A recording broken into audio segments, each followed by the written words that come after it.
Gracias, Jesús, por el privilegio de abrir tu palabra. Bendice esta lección 11 para el 13 de septiembre. Apostasía e intercesión. En el nombre de Jesús. Amén. Moisés había estado ausente del campamento. 40 días sin Israel. ¿Y qué pasó? El pueblo de Dios se aparta de él y adora un ídolo hecho por manos humanas. El becerro de oro. Después de tantas señales, ¿cómo pudieron haber hecho esto? Y el Mar Rojo, y la nube, y el fuego, y el maná, tantos milagros, tantas bendiciones, tantas manifestaciones sobrenaturales. ¿Cómo un becerro de oro hecho por manos humanas? ¿Cómo? ¿De dónde salió tanto olvido, tanta amnesia, tanta idolatría? Ese es el tópico de la lección para ahora. Pero más que importante que el folleto, más importante que la disertación doctoral, más importante es la palabra de Dios. Así que vamos al versículo de memoria. Éxodo 32, 31 al 32. Leámoslo directamente de la palabra de Dios. Entonces Moisés volvió al Señor y dijo: estos pueblos han cometido un gran pecado y se han hecho un Dios de oro, Dios con D minúscula. Pero ahora, si perdona su pecado, y si no, te ruego que me borres del libro que has escrito. Pero ahora perdona su pecado. Y si no les perdonas, ráeme de tu libro. Bórrame de tu memoria.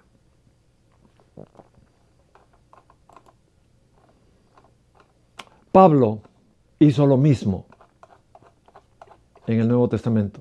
Al igual que Moisés, Pablo también dijo en Romanos capítulo 9, versículo 3, ráeme de tu libro.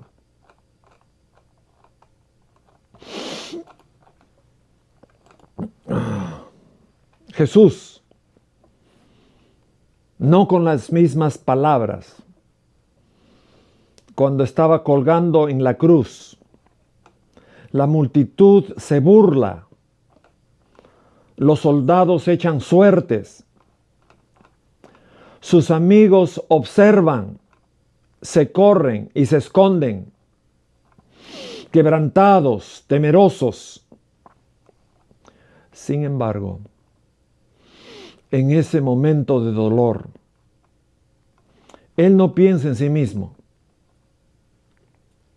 Lleva sobre sí el peso aplastante del pecado, no solo de una sola persona, sino de 178 billones de personas que existieron desde Adán hasta el bebé que nació esta mañana. Es un cálculo. Los pecados de todos los hombres, de todos los tiempos, los homicidios, los hurtos, las mentiras, los adulterios, las fornicaciones de todos los 178 billones de personas de todos los tiempos, cargando sobre uno solo.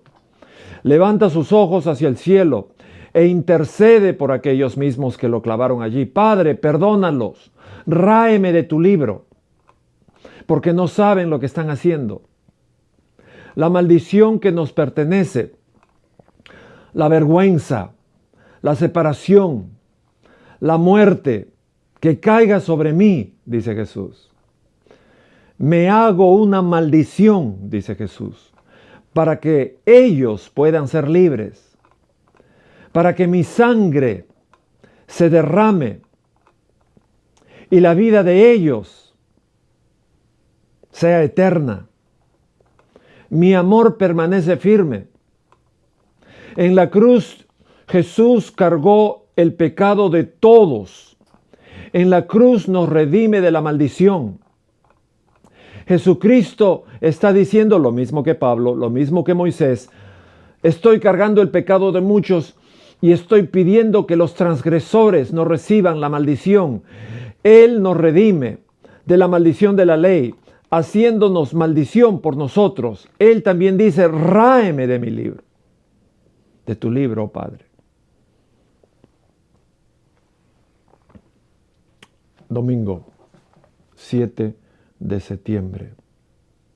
El título del domingo, liderazgo fallido, liderazgo fracasado. Y el versículo, o no es un versículo, es de Patriarcas y Profetas, página 316. Aarón temía por su propia seguridad, y en lugar de defender noblemente el honor de Dios, cede a las demandas de la multitud. Por su propia seguridad cede. El miedo, el temor, Aarón temía, Aarón tenía miedo. El miedo paraliza, el miedo te distrae, el miedo te hace olvidar el llamado de Dios. Los israelitas, al borde de la Canaán, el miedo los atormenta, el miedo les roba la paz, el miedo les produce tormento, pero cuando le das a Dios tu miedo, tu corazón turbado, Él quita el miedo y te da la paz, un amor perfecto que echa fuera el temor. El miedo conduce a la incredulidad y a la desobediencia, pero la confianza a hundirse cuando su atención se centra en la tormenta en el lugar de Jesús, nos invita a que veamos nuestra realidad e imploremos para que Dios quite ese miedo.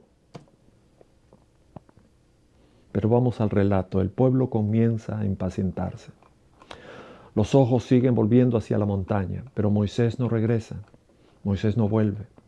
Susurros recorren el campamento. Murmullos se convierten en demandas. Se amontonan alrededor de Aarón con voces cargadas de impaciencia. Vamos, haznos dioses con D minúscula, que nos guíen. No sabemos qué le pasó a ese Moisés que nos sacó de Egipto. Aarón duda.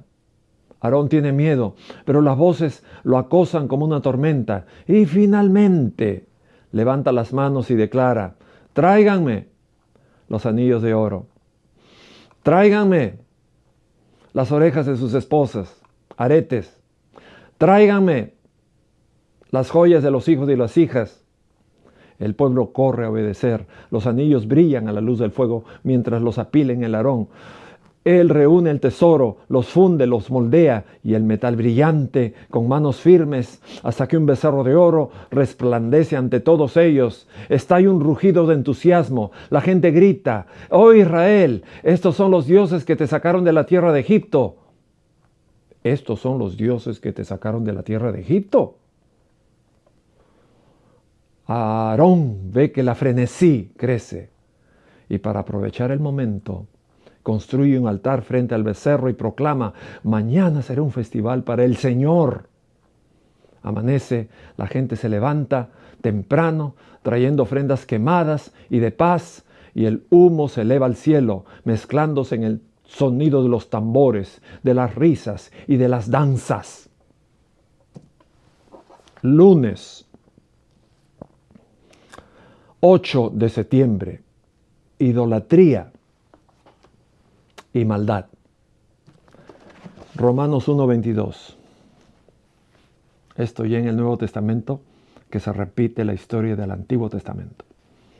Aparentando ser sabios, se volvieron completamente necios, y en lugar de adorar al glorioso y eterno Dios, adoraron ídolos hechos a la semejanza de simples humanos. Adoraron aves, adoraron animales, adoraron reptiles. Y cuando las personas se apartan de Dios, del Dios verdadero, del Dios viviente, cambian su gloria por imágenes de su creación. En lugar de adorar al Creador, se inclinan ante Él a lo que Él ha hecho. Simples humanos, ídolos de barro, aves de barro, reptiles de fierro. La idolatría encoge el alma porque otorga honor divino a cosas que son impotentes, a cosas que no tienen poder para nada, perecederas, inferiores a la grandeza de Dios. Así, en el Nuevo Testamento, que Dios los abandona para hacer cualquier cosa vergonzosa. Los corazones desean cosas vergonzosas. Como resultado, hicieron cosas viles, hicieron cosas degradantes con los cuerpos del otro. Intercambiaron la verdad sobre Dios por una mentira. Así que adoraron y sirvieron a las cosas que Dios creó en lugar de su propio Creador. Él es el único digno de alabanza eterna. Es por eso que Dios, al ver esto que habían hecho de la idolatría, los abandonó a sus deseos vergonzosos. Incluso las mujeres se volvieron contra la forma natural de tener sexo y en su lugar se entregaron el sexo entre ellas, mujer con mujer. Tú sabes que el sentimiento más fuerte en una mujer es la maternidad. Pero cuando entra la idolatría, Dios los abandona y olvidan ese sentimiento fuerte, poderoso, de hombre, de una mujer, de tener un niño, la maternidad, la lactancia, la gestación, el tener un bebé. Y tienen relaciones mujer con mujer. Y los hombres, en lugar de tener relaciones sexuales normales con mujeres, se quemaron de lujuria el uno con el otro. Los hombres hicieron cosas vergonzosas con otros hombres, Romanos capítulo 1. Y como resultado de este pecado, sufrieron dentro de sí mismos el castigo que merecían. Yo te digo, nunca va a ser feliz el hombre que hace eso. Nunca va a ser feliz la mujer que se hace eso. Y le echan la culpa que el suicidio, 70%, 80%, 90% más que la población normal, es culpa de la población. No es población, es la culpa que lo carcome y que lo hace agarrar un tiro y matarse. Romanos, la ira de Dios, Romanos capítulo 1, el abandono. Martes 9. Corrupción, ellos mismos. Corrupción, ellos mismos. Vamos a la Biblia. Y el Señor dijo a Moisés, Éxodo 32, 7, baja porque tu pueblo, el que sacaste de la tierra de Egipto, se ha corrompido. Baja. ¿Baja de dónde? Del Sinaí. ¿Por qué? Porque tu pueblo, ¿qué le pasó al pueblo? Se ha corrompido. Corromperse significa tomar lo que Dios hizo.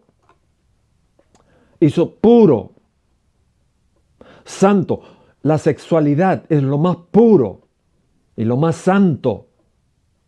Si Dios quería identificar al pueblo, no utilizaba el codo para cortar la mitad del codo, no utilizaba el dedo para cortar la mitad del dedo, utilizaba lo más santo, no utilizaba la oreja para cortar la oreja. Si Dios quería identificar a su pueblo, el prepucio, el órgano sexual masculino que era santo y puro, pero al corromperse, como Mario Vargas Llosa, en todas sus novelas que son giradoras alrededor de la bragueta, un pobre perverso, viejo verde. Imagínate, esto es un paréntesis. Una de sus obras, La orgía perpetua, puede haber un título de un libro y premio Nobel. ¿Qué premio Nobel? La orgía perpetua, la casa verde, miembro viril demente, la ciudad y los perros, homosexualismo. Cierro paréntesis. Lo que Dios hizo puro y santo, la sexualidad, el hombre lo tuerce en algo profano, Cuando escuchas holy y después una profanidad, están mezclando lo santo con lo profano. Israel cambia la gloria de Dios por lo que rescató por la imagen de un becerro sin vida. Cuando entra la idolatría, entra la perversión. Y al hacerlo, rompen el pacto, contaminan sus corazones, arruinan su identidad, olvidan que son un pueblo elegido por Dios para ser santos. La corrupción aquí no es solo un fracaso moral, es la decadencia espiritual, es apartarse de las fuentes de las aguas vivas para beber de cisternas rotas y sucias. Un ídolo es algo que reemplaza a Dios. Y aunque sabemos que no está bien, todavía hoy en día lo adoramos. Alguien dijo, el opio de los pueblos es el fútbol. Y muchas veces lo es. No estoy en contra de mirar una hora por acá, una hora por allá, pero vender la casa para ir al mundial, vender el carro para ir al mundial, vender la colegiatura de los 3 hijos para ir a un mundial. ¿Y qué ocurre si pierde tu equipo? ¿O qué ocurre si gana tu equipo? ¿Y qué ocurre si Maradona llega a ser campeón? ¿Qué ocurre? ¿Qué te va a pasar? A ver, dígame, al hombre que vendió su casa en Argentina, al hombre que vendió su casa en Lima, Perú, ¿qué ocurre si Teófilo Cubillas es campeón mundial? ¿Qué ocurre? Él recibe $20 millones. ¿Y tú? ¿Te va a bajar la luz? ¿Te va a bajar el gas? ¿Qué ocurre si estos ídolos de barro son campeones mundiales? ¿Te van a promover en el trabajo? Pero has hecho del fútbol un ídolo, o del básquet, o del béisbol. ¿Qué ocurre si Babe Ruth es campeón mundial y recibe 20, 30, 40 millones de dólares? ¿Qué ocurre? ¿Te va a bajar la luz? ¿Vas a regresar y ser mejor padre? ¿Esa es tapa de diario? A veces nos burlamos de los israelitas, pero cuando vamos y vendemos por un gol, por 22 jugadores, no 24, 22 jugadores, corriendo detrás de una pelota, ídolos de barro, el opio. Yo he analizado, cuanto más pobre un pueblo, cuanto más pobre una nación, mejores en el fútbol, más futboleros. Hay gente que no le interesa el partido, no canta el himno nacional, nada tiene que ver con patriotismo. ¿Quieres ser patriota del Perú? Pórtate bien, ama a tu esposa, lleva a tus hijos a la escuela. Yo sé que te has enojado. Bueno, cálmate. Miércoles 10 de septiembre. Dios es justo en la ira. Éxodo 32. La voz del Señor truena. Veo a este pueblo. Son tercos y rebeldes. Déjame, Moisés, para que mi ira se encienda y los destruya. Te haré a ti una gran nación. Te haré a ti una gran nación. Pero quiero analizar esa frase que dice, veo a este pueblo, son tercos y rebeldes. El pueblo, tercos. Dios ve la terquedad, Dios ve la rebelión de Israel, no solamente como un error, sino como un profundo alejamiento de Él. Sus corazones se han endurecido, su lealtad se ha fracturado, su ira se enciende porque el pecado nunca es neutral,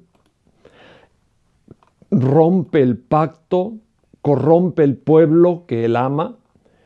Este versículo demuestra que la santidad de Dios confronta la rebelión humana de frente. Pero Dios suplica, oh Señor, estos son tu pueblo, a quienes has librado con gran poder. Dirán los egipcios que los rescataste solo para matarnos en el desierto.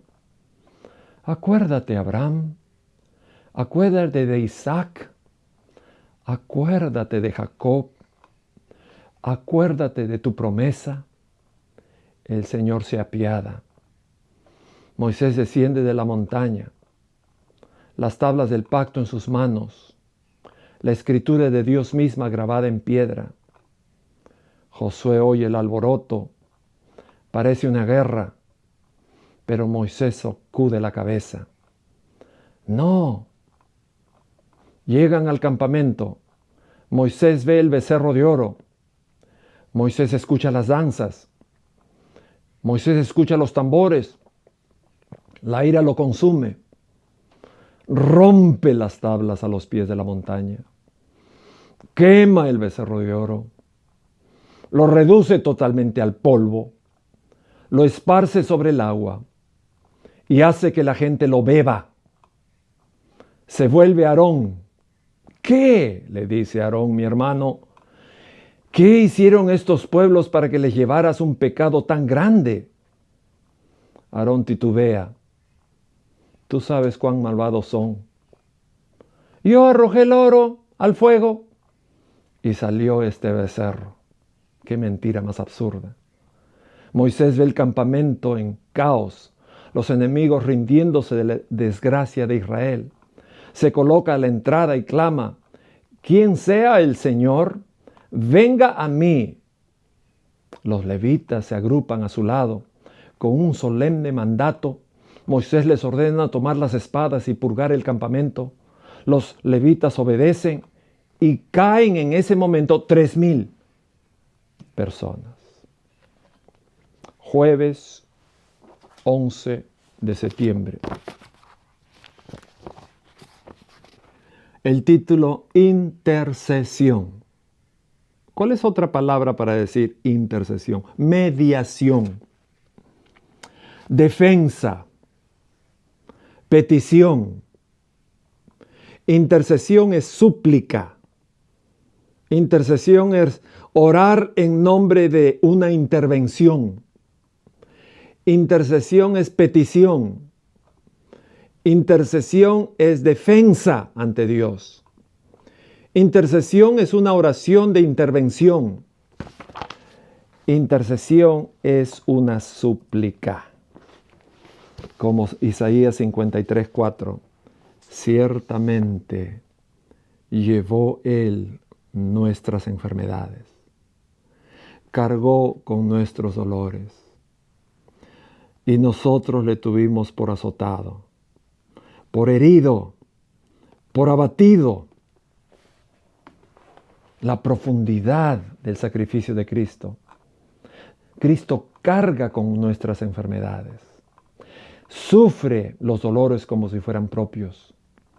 Cada carga que llevamos, ya sea física, ya sea emocional, carga espiritual, Él la toma sobre sí. No como castigo por sus propios pecados, sino para traernos sanidad, para traernos restauración. Este versículo muestra que la misión del Mesías no es distante ni abstracta. Él entra en el mismo corazón del sufrimiento humano para restaurar, para redimir nuestra quebrada condición humana. 17 de abril de 1996. Era el año que mi hijo cumple 1 año y nace. En Lima, mi país. Perú. Los disparos resuenan en los pasillos de mármol de la embajada japonesa. Los gritos se escuchan desde las habitaciones donde los rehenes se apiñan.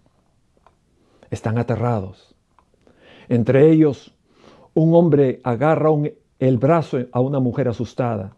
«Agáchate, no te muevas», susurra. Sus ojos recorren la habitación. Los rebeldes están enfurecidos y sabe que no durarán en disparar. Un niño pequeño tiembla a su lado. «¿Moriremos?», pregunta. Su voz apenas audible. «No, mientras yo pueda evitarlo», responde el hombre con firmeza. Se levanta, se coloca entre los rehenes y los intrusos. «Escúchenme, soy a mí a quien quieren. Déjenlos en paz». Los rebeldes rugen, levantando sus armas. Las balas golpean las paredes. El hombre se interpone, absorbiendo los disparos que habrían alcanzado a los niños y a las mujeres. «Vayan, Corran, grita guiando a los rehenes aterrorizados hacia la salida. Flaquea, herido, pero no cede. Muévanse, sigan moviéndose. Su voz se quiebra por el dolor, pero su dolor se mantiene firme para cuando las fuerzas de seguridad irrumpen en el edificio. Varios rehenes han escapado, vivos, porque él cargó las balas, porque él cargó los petardos, porque el subcomandante Valer, llamado Chisito, dio su vida en rescate por los miembros del gobierno peruano en la Embajada de Japón. Viernes 12 de septiembre. Pensamiento adicional. Voy a leerlo directamente de la lección. ¿Cómo podemos? Pregunta número 1. ¿Cómo podemos esforzarnos por ser buenos administradores de la tierra y proteger el medio ambiente sin adorarlo ni convertirlo en un ídolo? Simple. Sirviendo a Dios y sabiendo que somos mayordomos del planeta. Esta tierra es un regalo. El medio ambiente es un regalo para sostener la vida. Podemos reducir el desperdicio. Podemos conservar los recursos. Podemos proteger los hábitats, porque estas acciones reflejan gratitud al Creador, no adoración al medio ambiente, no adoración al regalo. Romanos 1:25 dice que cuando las personas adoran lo que Dios creó en lugar de adorar directamente a Dios, caen en la idolatría e inmediatamente terminan en la perversión. Pregunta número 2. ¿Por qué Moisés ordenó la ejecución de aquellos que obstinadamente se negaron a arrepentirse y continuaron en su rebelión contra Dios y su enseñanza? Porque hay que detener la propagación de la rebelión. El pecado es contagioso. Cuando un grupo desafía abiertamente a Dios, puede influir a otros a hacer lo mismo. La acción decisiva de Moisés fue una advertencia. La rebelión persistente tiene consecuencias. En el desierto, la supervivencia de la nación depende de la unidad bajo la ley de Dios. Y el pecado ocultado, el pecado no arrepentido, el pecado acariciado, amenaza a la comunidad física, amenaza a la comunidad moral, amenaza a la comunidad espiritual. Y la última pregunta número 3. Lee Pedro 2:24. Y la pregunta es, ¿cómo revela poderosamente la idea de Jesús como nuestro sustituto? Él toma nuestro lugar. La frase lleva nuestros pecados en su cuerpo muestra que Jesús cargó el castigo que justamente nos correspondía a nosotros. Él tomó nuestro lugar, soportando las consecuencias del pecado para que no tuviéramos que hacerlo nosotros mismos. Por eso, el propósito de la lección es demostrar que un día Jesús tomó nuestro lugar. Así como Moisés dijo, ráeme de tu libro, así como Pablo dijo, ráeme de tu libro, Cristo en este momento te dice, te doy vida eterna. El pecado que tú mereces, yo me lo llevo. Y la vida eterna que yo merezco, te la voy a dar a ti. Yo perdono todas tus faltas. Yo te doy paz en la mente. Te doy paz en el espíritu. Te doy paz en el corazón. Te doy paz en tu cuerpo. Pero también te doy como un regalo la salvación y la vida eterna. Que Dios te bendiga.